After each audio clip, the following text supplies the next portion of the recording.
Junior NTR ఆయన ఇంతకు ముందు అంటే టీడీపీ ఎలక్షన్ లోకి వెళ్తున్నప్పుడు ఒక్కసారి కూడా స్పందించని ఆయన సడన్ గా ఇప్పుడు వాళ్ళు గెలిచిన తర్వాత శుభాకాంక్షలు చెప్తూ అంటే అటు బాబాయ్కి అత్తయ్యకి మావయ్యకి అందరికి శుభాకాంక్షలు చెప్తూ మాట్లాడారు, ట్వీట్ పెట్టారు. అసలు ఎట్లా ఎట్లా చూడొచ్చు అంటారు దీన్ని? ఎట్లా చూడొచ్చు అంటే ఏముంది అంటే ఆయన మంచి సూపర్ స్టారు, ఆయన చూడని ప్రపంచం లేదు, ఆయన చేయని పాత్ర లేదు.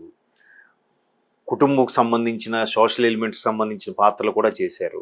ఎవరు ఎక్కడ ఎలా నొచ్చుకుంటారో, ఎవరు ఎక్కడ ఎలా మెప్పు పొందుతారో అన్నీ తెలుసు ఆయనకి. ఎందుకంటే నవరస నటనా సార్వభౌముడు ఆయన ఒక విధంగా ఎన్టీఆర్. అంటే ఇప్పుడున్న హీరోస్లో అన్ని ఎలిమెంట్స్ చేయగల ఏకైక సూపర్ స్టార్ ఆయనని నమ్ముతాను. అంత ఎలా వస్తాయి? అనుభూతి చెందితే కదా యాక్టింగ్ వస్తుంది. సో చాలామంది చాలా దగ్గరలో వాడే సాధారణమైన నానుడి ఏంటంటే మనిషి సంతోషంలో ఉన్నా వెళ్ళకపోయినా పర్వాలేదు కానీ దుఃఖంలో మాత్రం వెళ్ళి భుజం తట్టాలి అంటారు. పరామర్శ తెలుగులో కదా.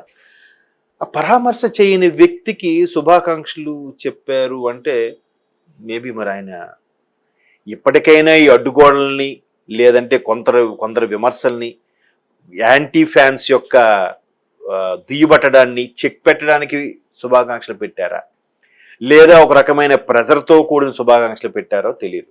కానీ ఎందుకు కష్టం వచ్చినప్పుడు భుజం తట్టినప్పుడు ఇప్పుడు శుభాకాంక్షలు పెట్టారు అని అంటే మాత్రం నా దగ్గర జవాబు లేదు. మేబీ ఆయన చెప్పాలి. ఆయన చెప్పరు కూడా. చెప్తే మళ్ళీ దీని మీద మళ్ళీ మనలాంటి వాళ్ళు వేరే రకాల చర్చలు అవి పోతాయని కాముగా ఉండిపోవడం మంచిదే. అయితే ఎందుకు ఇప్పుడు శుభాకాంక్షలు ఇప్పుడు అందరూ పెట్టారు, మహేష్ బాబు గారు పెట్టారు, వీళ్ళందరూ పెట్టారు, ఒక్క ఎన్టీఆర్ గారిని ఎందుకు కారణం చేయాలి అని కూడా మీరు అనొచ్చు. ఎందుకు సోషల్ మీడియా జూనియర్ ఎన్టీఆర్ గారిని కారణం చేస్తుందంటే చంద్రబాబు లాంటి విజనరీ నేత, చంద్రబాబు లాంటి వ్యక్తి అరెస్ట్ అనేది ఒక సెన్సేషన్ అయిపోయింది. 2023 ఒక టాప్ 10 స్టోరీస్, బిగ్ స్టోరీస్గా తీస్తే అందులో చంద్రబాబు గారి అరెస్ట్ ఒకటి ఉంటుంది. అర్థమవుతుందా మీకు? సో అటువంటి చంద్రబాబు గారి అరెస్ట్ని కాశ్మీర్ నుంచి కన్యాకుమారి వరకు రాష్ట్రాలకు అతీతంగా, పార్టీలకు అతీతంగా అందరూ ఖండించారు, ఒక్క బీజేపీ తప్ప. బీజేపీ తేలుకుట్టిన దొంగల అలా కాము ఉండిపోయిందో, లేదంటే కొన్ని రీజన్స్ ఏవో చెప్తుంటారు. అంటే తేలుకుట్టిన దొంగని ఎందుకు అంటున్నానంటే వాళ్ళే చేయించారన్నట్టు కూడా కొన్ని వార్తలు ఉన్నాయి. దాన్ని జగన్మోహన్ రెడ్డి గారు కూడా చెప్పారు, నాకు సంబంధం లేదు అరెస్ట్తో, నేను లండన్లో ఉన్నాను, మేబీ వాళ్ళే చేయించారేమో అన్నట్టుగా మాట్లాడారు. బట్ సాక్ష్యాధారాలు అన్ని స్టేట్ వాళ్ళు చేయడం, మరి జగన్మోహన్ రెడ్డి గారి మీద కొన్ని అనుమానాలు ఉన్నాయి, అది వేరే సబ్జెక్ట్. సో ఎంత అరెస్ట్ అయినప్పుడు అందరూ పరామర్శించారు, అందరూ పేపర్లో ప్రకటన చేశారు, అందరూ చేసింది వేరు. ఈయన కుటుంబ సభ్యుల్లో ఒకడు కదా, ఎన్టీఆర్ గారి మనవడు, హరికృష్ణ గారి అబ్బాయి. అందరూ ముక్తకంఠంగా ఖండించారు, వెళ్ళారు, పరామర్శించారు, అన్నీ చేశారు. ఈయన అక్కడ ఎక్కడ ఒక స్టేట్మెంట్ కానీ, లేదంటే నారా లోకేష్ ఫోన్లో మాట్లాడినట్టు కానీ మనకి ఎక్కడ న్యూస్లో కూడా రాలే. ఎందుకు రాలేదు అనేది తెలియదు. మరి అప్పుడు ఒకవేళ ఆయన రాకపోయినా ఒక జనరల్ స్టేట్మెంట్ ఇచ్చేయాల్సింది. ఇప్పుడు అంతకుముందు భువనేశ్వర్ గారిని అసెంబ్లీ వేదికగా అవమానించినప్పుడు ఫ్యామిలీ విషయాల్లో ఎందుకు అన్నట్టుగా ఒక స్టేట్మెంట్ ఇచ్చారు, నాకు వీడియో చేసి పెట్టారు. అలాగే ఇది కూడా ఏమైనా రాజకీయాల్లో ఇలాంటి జరగడం దురదృష్టకరం అని ఒక మాట అనేసినా అయిపోయేది, ఒక స్టేట్మెంట్. పైగా ఆయన పెట్టేది ఏముండదు, ఆయన టీంకి చెప్తే ఎవడో పెడతాడు ఎక్స్లో. ఆయన చేతులు పనిగట్టుకొని కూర్చి చేయాల్సిన అవసరం లేదు. ఆయన పిఏ ఎవరికి చెప్తే చేసేస్తారు కదమ్మా. లేదంటే ఓ 2 నిమిషాలు ఫోన్లో మాట్లాడిస్తే అయిపోయింది కదా. అరే ఎట్లా జరిగింది, ఏం చేస్తున్నారు. ఎందుకంటే ఆ టైంలో అందరూ బిజీ అయ్యారు. లోకేష్ గారు కూడా ఎప్పుడు బెయిల్ రావాలి, ఎలా చేయాలి, ఏంటి అని సెంట్రల్లోకి వెళ్ళి నేషనల్ ఛానల్స్కి ఇంటర్వ్యూ ఇస్తూ, సుప్రీంకోర్టులో బెయిల్ కోసం ట్రై చేస్తూ, చాలా అంత బిజీగా ఉన్నాడు. చెప్పురా ఏంటి అని మాట్లాడుకున్నంత టైం అయితే ఉండదు కదా. సో ఇప్పుడు ఇది ఎందుకు చర్చలోకి వచ్చిందంటే అప్పుడు భుజం తట్టని వ్యక్తి, పరామర్శించిన వ్యక్తి ఇప్పుడు శుభాకాంక్షలు చెప్పారు అంటే ఇది రెండో వెర్షన్ కూడా ఉంది. ఇప్పటికైనా శుభాకాంక్షలు చెప్పకపోతే నేను లేదు, మొన్న ఒక చర్చలో కూడా చూశాను, ఎన్టీఆర్ గారికి తొక్కేశారు, ఎన్టీఆర్ గారికి అవకాశం ఇవ్వలేదు అంటే మన పిఠాపురం వర్మ గారు అదే స్టేట్మెంట్ ఇచ్చారు. ఎన్టీఆర్ గారికి మేము తొక్కేయడం ఏంటి, మేము ఇవ్వకపోవడం ఏంటి, రమ్మనండి, వస్తే ముందు కార్యకర్తగా కెరీర్ స్టార్ట్ చేయండి, మీకు ఖచ్చితంగా ఎందుకు తల మీద పెట్టుకొని చూసుకుంటాం. లోకేష్ గారు డైరెక్ట్గా పోటీ వచ్చారు, స్వచ్ఛంద ఎన్నికలకు వచ్చారు, స్వతంత్రంగా పోటీ చేశారు, గెలిచారు. అంత మెజార్టీ 90+ మంగళగిరిలో ఎప్పుడూ రాలే. అవును. 16 సార్లు ఎన్నిసార్లు జరిగితే 2 సార్లు గెలుచుకుందంట, అది కూడా ఎన్టీఆర్ గారి హయాంలో. తర్వాత ఎప్పుడు గెలవని మంగళగిరిలో ఈరోజు లోకేష్ 90,000 మెజార్టీతో గెలుపొందారు. మరి అలాగో అంచెలంచెలుగా ఎదగమని ఆయన కూడా ఖాళీగా కూర్చోలేదుగా. కుటుంబాన్ని, భార్యని, పిల్లల్ని వదిలేసి యువగలం అన్నాడు, సభలు అన్నాడు, రచ్చబండ్లు అన్నాడు, సమావేశాలు అన్నాడు, ముఖాముఖి అన్నాడు, రకరకాలుగా ఛానల్స్ ఇంటర్వ్యూ ఎన్నో చేశాడు కదా, డైరెక్ట్గా అయితే వచ్చేలేదు కదా. సో అట్లా వస్తే మేము ఎందుకు ఇవ్వము అన్నట్టుగా వర్మ గారు చెప్పారు. సో ఇప్పుడు అయితే ఎన్టీఆర్ గారికి కూడా ఆ విజన్, ఆ దృక్పథం లేకపోయి ఉండొచ్చు. ఎందుకంటే చేతి నిండా సినిమాలు ఉన్నాయి, వాటి ఖాళీ లేవు. ఆల్రెడీ మొన్న డెవిల్ సినిమాకు కూడా ఈ ఫీలింగ్ ఇంపాక్ట్ పడింది కొంత. డెవిల్ సినిమా ఆడకపోవడానికి కారణం ఈ టీడీపీకి సంబంధించిన కొంత ఆయన పట్టించుకోలేదు, బాబు గారు అరెస్టప్పుడు కూడా కనీసం రాలేదు, పరామర్శించలేదు అనే విమర్శలు అయితే వినిపించాయి.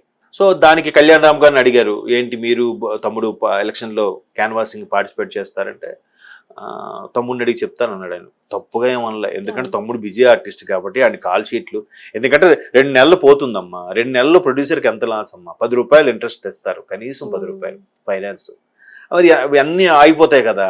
సో అటువంటి నేపథ్యంలో ఇవన్నీ దృష్టిలో పెట్టుకొని చెప్పుంటాడు. దాన్ని వీళ్ళు టీడీపీని పట్టించుకోవట్లేదు అన్నట్టుగా బ్యాన్ చేశారు అన్నట్టు కూడా కొన్ని వార్తలు చూసాం.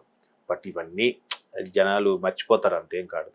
బట్ ఆ గోడలను కూడా ఆ ఏదైతే ఫీలింగ్స్ ఉన్నాయో అవన్నీ తుడిచిపెట్టడానికి ఆయన పెట్టాడు అనుకోవచ్చు కదా.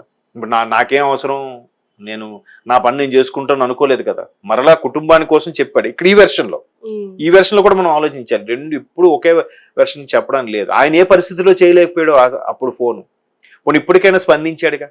క్లియర్గా అక్కడ చుట్టరికాలు గుర్తు చేస్తూ మరి శుభాకాంక్షలు చెప్పాడు.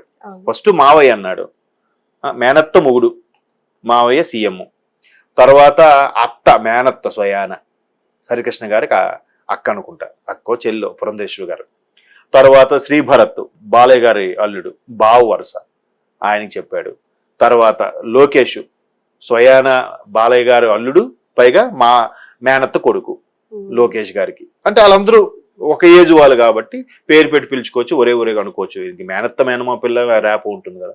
బట్ అక్కడ మిగతా పెద్దలు ఎవరంటే మామయ్య ఒకరు, మేనత్త ఒకరు, పేర్లు అలా అంటే రిలేషన్ సంబోధించి చెప్పాడు కదా. అంటే నేను కుటుంబంలోనే ఉన్నాను, ఎటు వెళ్ళిపోలేదు అన్నట్టు కూడా చెప్పాడు కదా. బట్ అంతకుముందు కూడా చాలా సందర్భాలు చెప్పాడు, తాతగారు పెట్టిన పార్టీ, నేను ఇటు దాటి ఎటు పోలేను, చచ్చేదాకా టీడీపీ కార్యకర్తగానే ఉంటాను ఎప్పుడో చెప్పాడు ఆయన. అంతే కదండి. బీఆర్ఎస్ నుంచి ఎంతమంది జంప్ అయిపోయి బీజేపీకి కాంగ్రెస్కి వెళ్ళిపోయినా కేటీఆర్ గారు వెళ్ళలేరు. అలాగే టీడీపీ నుంచి ఎంతమంది వేరే గతంలో పార్టీ ఫిరాయింపులు జరిగి వెళ్ళిపోయారో లోకేష్ గారు, ఎన్టీఆర్ గారు ఫ్యామిలీ ఎవరు వెళ్ళలేరుగా. అఫ్ కోర్స్ ఆడపిల్లలు మళ్ళీ వేరే లెక్క. పురంధరేశ్వరి గారు అంటే వేరే కుటుంబానికి వెళ్ళిపోయారు కాబట్టి అక్కడ నుంచి అట్లా ముందు టీడీపీలో ఉండేవారు, తర్వాత వెంకటేశ్వర గారు ఆవిడ బీజేపీలోకి వెళ్ళడం జరిగింది. బీజేపీ అని మళ్ళీ ఇప్పుడు కూటమేగా, కూటమి అంటే మళ్ళీ టీడీపీగా. సో అట్లా అంటే ఒక వెర్షన్లో కష్టం వచ్చినప్పుడు పరామర్శించలేదనేది ఒక వాదం ఉంది. ఇంకో వెర్షన్లో సరే ఇప్పటికైనా ఈ విమర్శలకి, ఈ రకరకాల అభిమానుల రకరకాల దాన్ని ఏమంటారు ఓవర్ యాంగ్జైటీ, వాళ్ళకన్నా వీడికి ఫీల్ అయిపోతుంటారు, అరే ఎన్టీఆర్ ఎందుకు చెప్పలేదు, అది కరెక్ట్ కాదు కదా, తప్పు కాదు కదా, వాళ్ళు చేసాడేమో అంటే న్యూస్కి అయితే రాలేదు, ఫోన్ చేసినట్టుగానే పరామర్శించినాడు, మేబీ చేసి మాట్లాడాడేమో మనకు తెలియదుగా. ఆయన బ్యాండ్ వేసుకుని తిరుగుతాడా, నేను ఫోన్ చేశాను లోకేష్కి చెప్పానని, కాదు కదా, జరిగే ఉండొచ్చు. ఎందుకంటే ఈ నెటిజన్స్, సోషల్ మీడియాలో ఫ్యాన్స్ కూడా ఇట్లాంటి వార్తలు వెళ్ళడానికి కారణం కూడా లేకపోలేదు. బాలయ్య గారికి 2 సందర్భాల్లో మీడియాలో అడిగారు, ఇట్లా ఎన్టీఆర్ జూనియర్ బాబు ఏం మాట్లాడుతుంటే తన్నే అడగండి, తన విజ్ఞతకే వదిలేస్తున్నాను అన్నట్టుగా బాలయ్య బాబు స్టేట్మెంట్ ఇచ్చారు. అంటే అక్కడి వరకు ఏం చెప్పలేదు, ఫోన్ చేయలేదనే కదా దాని అర్థం. రకరకాల రీజన్స్. ఏదైతే ఇప్పటికైనా ఆ అడ్డుగోడలన్నీ తొలగించేలాగా ఆయన ఒక ట్వీట్ చేశాడు, సంతోషం. ఈవెన్ చాలా మంది హీరోలు కూడా గతంలో ముఖ్యమంత్రి గెలిచినప్పుడు చెప్పారో లేదు కానీ ఇప్పుడు పేరున పవన్ కళ్యాణ్ గారికి, బాబు గారికి మీ ద్వారా అభివృద్ధి వైపు కోరుకుంటున్నా,